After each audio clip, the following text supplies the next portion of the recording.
that? It's not even fucking open. Yeah, so a lot has changed. Be thankful that we've got a pretty nice space for everybody to kind of gather in, and a lot of good technology to work with now. So whenever I'm looking at making forecasts for Weatherworld, we do a bunch of different segments on the show. I always like to stack my show in an order of like past, present, Don't ask future. questions and just. So where we've been, where we are right now, where we're heading. And so we just, of course, closed out August not long ago. This kind of stood out to me in terms of national minimum temperature ranking, ranked as the warmest August on record. In terms of precipitation rankings, a couple things stood out here. Certainly wet with the very active monsoon in the desert Southwest. It was the wettest August on record in Mississippi, notably dry in the plains. And of course, we're done with meteorological summer. These are all graphics that we'll be recapping in our Climate Watch segment this week on Weatherworld. But check this out. In terms of average temperature rankings over the course of meteorological summer, anything in a deep orange represents where it was a top 10% warm meteorological summer. And that's pretty much most of the western U.S., a large portion of New England, much of the deep south, everyone ranking on the warm side in terms of above average, except for Wisconsin. In terms of precipitation, the monsoon really stands out for meteorological summer. It was very wet in Arizona, New Mexico. We had a series of stationary boundaries that have just been kind of stalled across the deep south. That's pretty common this time of year, but it has been unusually wet in Mississippi. Also, some of those flooding events that we had in West Virginia showing up on this map as well. Looking ahead a little bit closer to home, this is how much rain has been observed over the last 24 hours. So this was what we had dealt with over the course of that system that was passing through and still really hasn't made its way through just yet, the cold front just off to our west. Heaviest rain in southeast PA, so keep that in mind. We'll talk about why there's some flooding concerns there as we go into the afternoon. Over the last 7 days, this also paints a different story as well. It's been pretty wet in western PA for much of the summer. I know I was just home visiting some family in Indiana County, and everything is so green, so lush in western PA. Same thing in Pittsburgh. I was there this weekend.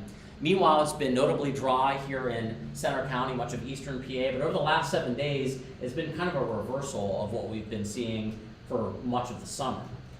So this is a look at how much precipitation was observed over the last week or so. We're talking over 4 inches, especially towards the Endless Mountains, parts of the Poconos, seeing over 3 inches of rain, and in southeast PA as well, which is why, again, there are going to be some flooding concerns there as this cold front continues to cross.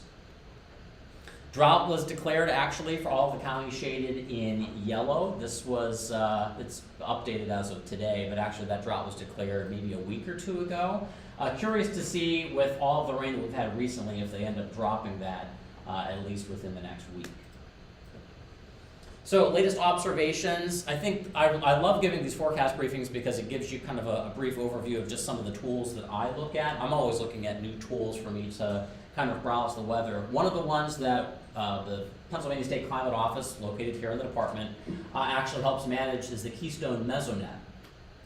So many people are probably familiar with Oklahoma has a mesonet, New York State has a mesonet, Iowa, but the Keystone Mesonet, pretty cool network of a bunch of different observing sites that Penn State actually is in a partnership with all these entities down across, you see on the bottom of the page there, so DEP, the Turnpike, DCNR. And so beyond, this is just a look at air temperatures, which pretty much everyone in the 70s right now, some upper 60s in northwest PA, and a couple upper 60s near the Poconos. A lot of good data here though, including soil temperatures. So this is a really good resource. We were talking about this on Weatherworld. Really good resource for a lot of farmers, folks in the ag communities. And this network continues to grow. Beyond just some of these sites here, I know they're working to install more sites because as you can see, there are some data holes. But in places like Mount Davis, which is the highest peak in Pennsylvania, if any of you have ever been to the Kinzig Bridge up in northwest PA, some of those sites are pretty darn remote, but we actually do have some sites that were just installed there this summer as part of the Keystone Mesonet here in Pennsylvania. When it comes to average, we're losing our temperature, average temperatures have been falling at a rate of about 2 to 3 degrees a week now. September is actually a pretty big month of change in Pennsylvania. And so right now, average highs in Bradford right around 68 degrees, lows in the mid-40s there versus Philadelphia. Mid-70s are typical for highs this time of year, and upper 50s to near 60 in southeast PA. So here's a look at the daily temperature data in State College. This is a site that some of you may be familiar with. If you're not, it's a really powerful tool. We use this a lot for Weatherworld when we're kind of doing some data crunching. It's called SEASIS. Stop by my office here in the weather station anytime. I'm happy to tell you more about this site, but I use it pretty much every day. And when you're looking at average temperature, the blue bars here represent all the different highs and lows that have been observed through the year here at the co-op site here at the Walker Building. But this section here, the kind of the brown section, that represents your average temperature. And it's really kind of cool to see over the course of summer, average highs pretty much stay at 81 for over a month until we get into September here, and that's when we really start to see some bigger changes. So falling from 77 at the beginning of the month to about 66 near the end of the month. So that slow slide into fall and winter has begun. I would be remiss if I didn't give a quick plug to Weatherworld. We've got a bunch of cool segments on here that you can watch at home, or if you even just want to pull up our daily forecast. These are not updated, but they do update after our show every day. So we'll have new forecasts that Marissa is actually going to make on the show tonight. I also have a back page on Weatherworld here where I can just look at statewide current observations that are sped out by our MAX system. So not only is it on the mild side this morning, low 70s or whatever, but it just feels gross because these dew points have been in the upper 60s, near 70, and it feels that way, especially here in the weather station today. Visibility has also been reduced in some places. Harrisburg had visibilities down about 4 miles just a little bit ago, so gradually improving. Check out this beautiful cinnamon swirl across the U.S. What a fascinating system, a robust system at that produced some heavy rain over parts of the Midwest this weekend. For a different perspective, here's the water vapor satellite imagery, and you can really see the connections to Gulf moisture, also some of the connections to the moisture, in part due to the remnants of K that impacted Southern California over the weekend. So there is definitely an East Pac connection there as well. Beautiful system that I'm hoping Carl will show as part of our extended forecast tonight. Marissa and I were just talking about how she's disappointed that she won't be showing it in the forecast tonight. But beautiful, very, very prominent. Here on this visible sat, closer to PA, you see the clouds breaking up a little bit in the west. First couple of frames here, you can actually see some of the fog that retreated in eastern parts of Pennsylvania this morning. A couple breaks in those clouds, and that may allow for more instability to build, especially in central, but especially I think eastern PA with that cold front approaching, and that could mean some trouble there in terms of storms or maybe some training thunderstorms potential as well. So here's our radar imagery. I was looking at this morning. I gotta check and see why it kind of skipped a couple of frames here, but a couple showers starting to pop up. Most of those mainly in western PA, but they're starting to become a little bit more scattered now in the east. The National Weather Service has actually already hoisted a flood watch for 2 counties, including Lancaster and the York area as well, because of all that heavy rain that they've been receiving recently.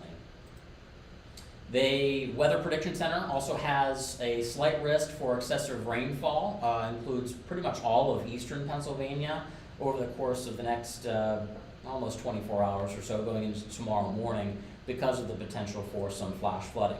And the SPC, let me make sure they didn't update this, but the SPC has issued a marginal risk for severe storms pretty much from I-99 or just I guess to the east of Indiana County eastward. And the big threats I think will be for some training thunderstorms, some flash flooding, but there is that potential that we could see enough instability build with some of the shear there that we could see maybe an isolated tornado or two. So here's our surface setup. This is a cool page on the WPC site. See our cinnamon swirl here, cold front draped back just really to the west of PA, and we can zoom in a little bit closer and kind of see behind the boundary, temperatures with this cold core low have been struggling to make it out of the upper 50s in my old stomping ground of Fort Wayne. Well, this I guess this was as of 12 Cs. Let's see if it'll update. Maybe not. But I mean, even their highs this afternoon aren't going to make it beyond the 60s with this front continuing to push through. And we'll see probably a secondary boundary cross tomorrow, kick off another chance of some showers before we briefly cool down. Then it looks like we're on the warm stretch again going into the upcoming weekend. So this is on the SPC's site, they've got this Mesoscale Analysis page. I like to look here just to kind of get a feel for what's been going on. You can check out surface observations. They've got a bunch of different tools here. So yeah, I guess that is correct. In parts of the Midwest, temperatures right now only in the 50s with that low kind of overhead. Dew points here, again, 60s, 70s. What I was looking at earlier when I popped this up was precipitable water. And so you really see that 1.7 in southeast PA, places that have, of course, had a lot of rain recently, hence the reason why they've got the flash flood watch in effect there, and there's concerns of flooding. Looking at precipitable water, this is, I'm switching gears here, this is Pivotal Weather, which is kind of a cool resource, a bunch of different model products on here. They've got the high-res ECMWF, you can also pull in the HER and 3-kilometer NAM and a bunch of different things, even some ensemble products. This is just looking at precipitable water using the GFS, and once we see that boundary eventually cross going through the overnight, that's when we'll really start to see some big changes here with kind of a different regime moving in by the time we get to tomorrow, and especially by the time we get to the middle of the week. Bunch of different resources on this page too. Of course, just regular model data. If we wanted to just look at what's going on in terms of precipitation coverage, this is a look at the 0Z Euro, and you can see that, of course, the rain and everything becomes a little bit more widespread as we go into the afternoon. That front approaching, and then we'll go through the overnight hours. Things kind of start to die down. Maybe a few leftovers, especially in western PA tomorrow, but. Otherwise, things begin to quiet down as high pressure starts to eventually settle in. Switching gears to a different forecast product, I don't know how many of you are familiar with Tropical Tidbits. This is a great page here. I love the animator and how easy and accessible the models are on this page, and how quickly it loads too. Pivotal sometimes gets a little wonky with how quickly it can load. But just looking at the HER product here, this is the 12Z data, so it goes out a little bit longer if you go to the latest data, not going out the full 48 hours. But anyways, the coverage of some of those storms, pretty much from central PA to eastern PA as we go through, this would be later on this evening. And then the boundary eventually pushing through. We'll have a week kind of trough moving through tomorrow. Kicks off a few things in mainly western and northwestern PA, and then high pressure settles in behind that system. A couple other products I'll sometimes look at. FV3, I don't know how many of you are in a CWS forecasting shift. FV3, sometimes, not really the best thing to pay much attention to. I know Kevin and I are always looking at the NAM, which of course is notorious for being out to lunch a lot of times, but sometimes it does nail it. I know in wintertime situations, you don't want to overlook the NAM. Sometimes the NAM actually can really nail snow coverage. But anyways, pretty much in agreement with the timing of this system with a lot of that heavier stuff coming in, I think later on, especially this evening in eastern PA. In terms of temperature, let's look at...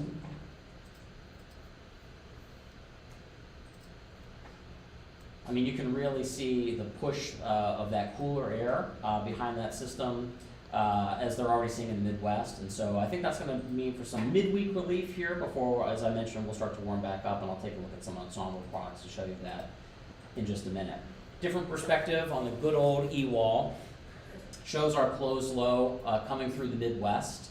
Some pretty deep troughing across the eastern U.S. This is a pattern that I would say is a little bit more typical for fall. Obviously in summer we've been kind of stuck in the same regime, but definitely a more robust system that's passing through here, bringing that chance for some rain even up into New England before we see the trough eventually begin to depart. Ridging builds in here with high pressure, and so things are looking pretty good going into the weekend. Now you'll notice on this system, or on this particular product, this particular model that is, trying to push in some sort of like a backdoor front by the time we get into the weekend, but the GFS operational is more of an outlier for that scenario, and a lot of other forecast products are actually pretty much keeping us in the ridge. Let me widen out the view a little bit here.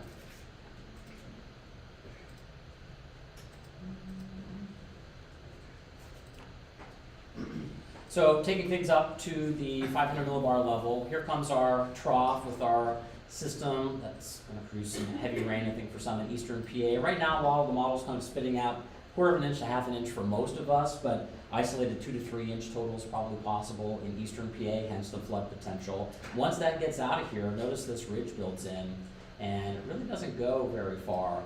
Even going out, let's take a look at the 0C. I was looking at this, we do a couple of segments, of course, on Weatherworld that go more long-term. So we do an extended forecast that goes out 7 days. When I was on the show on Friday, we do a segment called Week 2 Trends, and so that actually goes out 14 days. And it was remarkable the consistency between some of these ensemble products as to just how long this ridge kind of lingers across the eastern US going into September. European solution, this is also on the backside of the E-wall, but pretty similar here with the progression. I think the difference is by the time we get into the weekend, we're not really seeing the backdoor situation across the northeastern US. In fact, you can see it's got a pretty big ridge still in place going through the weekend. So that may be some nice weather for the weekend here. And we'll talk a little bit about the forecast down in Auburn in just a minute. One thing to watch in the tropics, which could have an influence on our overall pattern, are 2 disturbances kind of moving off of I guess this is the Cape Verde Islands, moving out into the Atlantic. 20% chance of formation in the next 5 days, so nothing super robust right now, but our surfer friend over here is excited. This is a tool that I hope a lot of the forecasting shifts know and have passed along the link. I'm not exactly sure. Somebody, I think it's either a grad student or somebody in NWS built this viewer, but it's NBM data. So in today's day and age, whenever I was doing CWS forecasting shifts, you would use MOS. But now NBM is kind of replacing MOS. And so this is a really cool one-stop shop for typing in your individual sites. So just in looking at what NBM has for State College, temperatures, again, keeping in mind our average high is right around 74. We'll pretty much stay kind of within a few degrees of average going through the rest of this week, at least if you believe the NBM, but most other models are agreeing with this too. And then going above average, probably into the lower 80s heading into the upcoming weekend. NBM has, once we get through this rain chance today, I think the spotty rain chance tomorrow is mainly confined to the west, and then we pretty much dry out. Notice dew points also going down into the 50s, so today's probably the muggiest day of the next week or so, and we're going to be thankful for that. Though it does show that maybe we'll rebound and see some dew points, kind of another push of some more humid air coming in, probably by later this weekend or into early next week. So dew points back maybe in the lower 60s by then, if you believe the NBM.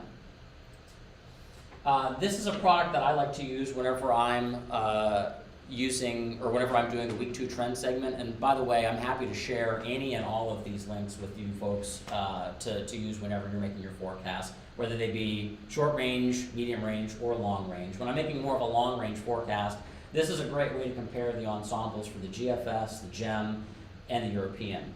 And so, of course, up above, we're looking at just the height anomalies, but down below, we're actually looking at the spaghetti. So if you've ever watched our Week 2 trends, or formerly known as 12-day trend segment on Weatherworld, we look at the spaghetti plot to see how a weather pattern may evolve with time. And some viewers don't like it when I say evolve, but it's true. So anyways, the trough that we'll have right now with this closed low, models consistently handling that fine, and then all of them, remarkable agreement here with that ridge building in going into the weekend. And notice the trough out west. So after going through that extreme heat, 116 degrees in Sacramento, certainly some big relief there, maybe opposite, maybe some big temperature anomalies in the other direction. Meanwhile here, when we're talking about these kind of anomalies for us, lower 80s this time of year, that is still above average. It's not hot by any means. We may not be in the 90s here per se, but still by the time we're looking at this is the 20th of September already. For us to be in the 80s is certainly unusual. And it looks like, if you believe a lot of these ensemble products, it just keeps ridging here for a good part of, at least I'd say going into that third week of September, fourth week of September maybe. But also, notice we've got still some disagreement here with exactly how it's going to evolve beyond that. So something to watch, but I do think that the anomaly is still speaking to the effect that will be above average, and that's exactly what the CPC is picking up on as well. So this is a look at their outlooks, and remarkable to see that bullseye over Oklahoma and Kansas going for the next 6 to 10 days. But even their 8 to 14 day outlook kind of matches what I was looking at for week 2 trends on Friday. Precipitation anomalies, there's, once, like I showed with the short range forecast, once we get through this system today and tomorrow, precipitation chances look pretty limited for the next week or so. So I think that they're also picking up on that in terms of anomalies for PA. Weeks 3 to 4 outlook, still looking warm for Pennsylvania as we go into probably the rest of September and maybe that first week of October as well. On the back side of this WPC page, if you go to the WPC's page, I'm a big fan of some of their different tools that they have. Obviously, they show you, kind of the breakdown of the fronts. There's our front crossing here, and eventually the low pulling off to the northeast. Trying to do something with this backdoor cold front that just kind of weakens as that ridge builds in. But all in all, still pretty good agreement with that high over the northeast. But what I like to use are some of these forecast tools just for perspective, when sometimes you're looking at a national map, what does above or below average look like? And this actually helps quantify it. So this is based on the NDFD forecast or the NWS forecast, showing the temperature anomalies in the Midwest, in some of those places, 15 degrees below average with highs, in the low 60s. And generally within a few degrees of average here, going into the middle of the week, and then we start to see a return to above average warmth, in the order of 6 to 10 degrees by then. Lows, if you're a big fan of those cool overnight lows, it's certainly going to be, it's not going to feel like summer around here, but as far as lows in the 40s, that good kind of backyard campfire weather that I love, not much of that coming in really over the next 7 days either, at least if you believe some of these forecasts. I also like to look at this page. This is on the back side of the WPC page. This is just kind of a way to give a perspective on if you're going to have, if widespread, say, record heat is in the forecast, or maybe even record chill. And so this will actually sometimes pinpoint out where they're expecting, a record high max or a low min, a low max, a high min. And nothing super notable here, showing a couple high mins, as you would kind of expect with the cloud cover and some of the fog that we may see ahead of that front going into tomorrow morning. But otherwise, pretty much, either side of average, at least nothing record-breaking, I should say, across the lower 48. So, to summarize everything, for that, I'll just take a look at, let me just pull up the GFS for jollies. Of course, it's for jollies. All right, so low will be tracking through the Midwest, cold front eventually crossing Pennsylvania as we go through tonight. There'll be kind of a weak secondary push tomorrow as that low continues to track off to the northeast. And so behind that, I think we'll see, the chance for a few spotty showers. This is probably overdone in northeast PA tomorrow. I think the best chance will probably be in western or northwestern PA. Then that ridge of high pressure, pretty much builds in, and we don't have a whole bunch of change here. Eventually seeing a warming by the time we get to the end of the week. Ridge kind of stays in place here. This is the 6C model run trying to show something for the weekend. Notice it's actually got a little bit of a coastal ding-dong, as we like to say when we're forecasting for Weatherworld.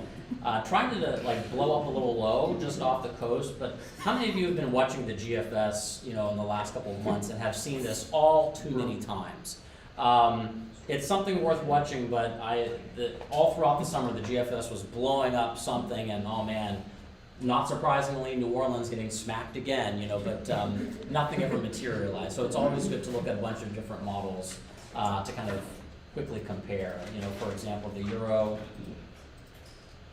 not really showing much organization with that system. Something to watch, but otherwise, notice the difference between the GFS and the Euro, with the Euro pretty robust with that high over much of the eastern U.S. going through the weekend. Really showing, if you go this far out, of course, it's who knows what's going to happen, but really keeping us dry even into the beginning of next week.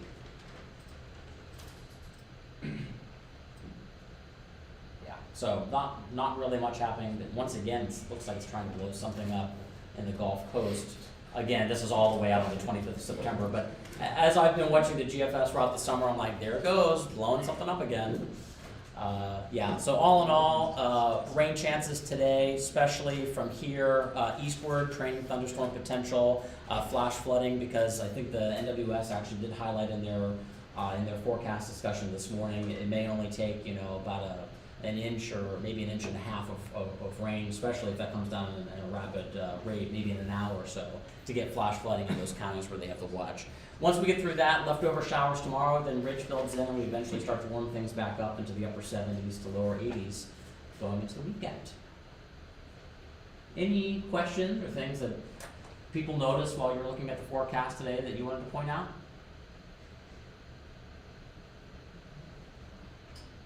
Were you going to talk about Auburn? Oh, yes, thank you for that. Sure. So I wanted to pull up, thanks for the reminder, Bill. So I had to look up because I was like, what is Auburn's airport code? It's AUO. But if we go back to, if we go back to this, eventually these stalled out boundaries that they've been dealing with over the southeast, those are pretty much out of the picture here as we go through this period. And so ridge in place across the eastern U.S. and of course the Gulf has some stuff showing up on this is the GFS, but really that ridge is still holding over the southeast as we go into the weekend. I think in general when we're looking at the football forecast for Auburn, things are looking dry. It's probably going to be warm and humid down there with this high still in place. NBM actually was showing, if I can only find my link now, NBM was actually having them in the 80s for highs, so probably low to mid 80s, dew points in the low to mid 60s. Pretty typical for this time of year, I think in the southeast. Let's see, Saturday. Yeah, basically right around average in Auburn for the weekend forecast. So otherwise looking good as Campus Weather Service makes their Auburn forecast. I'm sure it'll have a little game day forecast, right? Absolutely. Absolutely. Things are looking pretty good down there for another good game. Dan. What's your probability for a low in the 40s? Probability for a low in the 40s.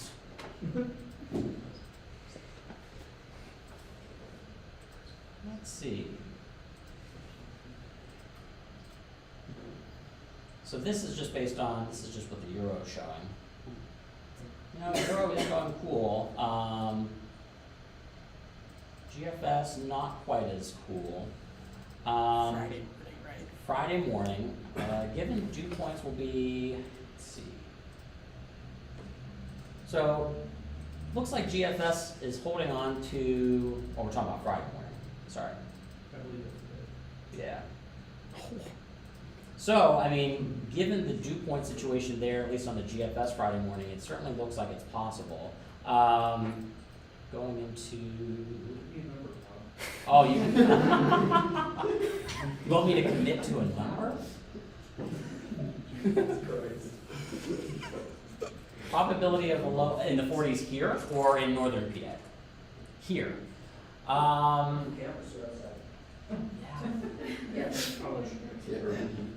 Given the warm bias of the screen, I'm going to say low 50s, maybe right around 50, but I don't think we're going to hit upper 40s. Have we hit upper 40s yet this year, Bill? No. Yeah. So it looks like a 51 is probably the lowest we've had here all the way back in mid-August. Yeah, so I'm going to say low probabilities. If you want a percentage, Dan, I'm going to say 25%. Good question. By the way, we actually got the YouTube shoot work like 30 seconds You after got we it? started. Nice. Yeah, so Dr. Neese did email me before my forecast briefing, gives his regrets that he was not able to make it today, but he was like, hey, don't set the bar too high. I do it next week, so the pressure's on to have that technology good to go, polished for next week. True. It's true. It's true. Oh boy. It's true. It's true. Is that true? It is. Other questions? Thanks for coming to the briefing today. Really appreciate it. It's good to see. What do we have? 15 people, maybe. Solid. Can I get a picture? No. Yeah. Wait, Rob, where in E-Wall did you find $20 per thing, person. like the ensembles with the spaghetti and stuff? Everyone. So, Pretty high. a lot of the. Alright, doing it. Yay, 3, 2, 1. You are looking at the, pretending looking at Rob. Rob, pretend like you're. Oh, so look at this beautiful, Okay. beautiful book. Thank you. Yeah. So Brian, I'll send you that link, or Okay. stop by my office. I can email it to you. But a lot of these links are just ones that I have bookmarked. Yeah. So you're talking about this. Oh, yeah. Yeah. So I've bookmarked this one because. It's probably deep in the E-Wall. Yeah, Fred has all of these links kind of buried, and so basically it's like I found it, I'm gonna save it. Okay. But how to navigate to it, I'm actually not sure. Okay. Hey, Thank you. you want to say bye to YouTube? Bye YouTube. Who's watching? Be sure to like and subscribe. A lot of people probably after the fact.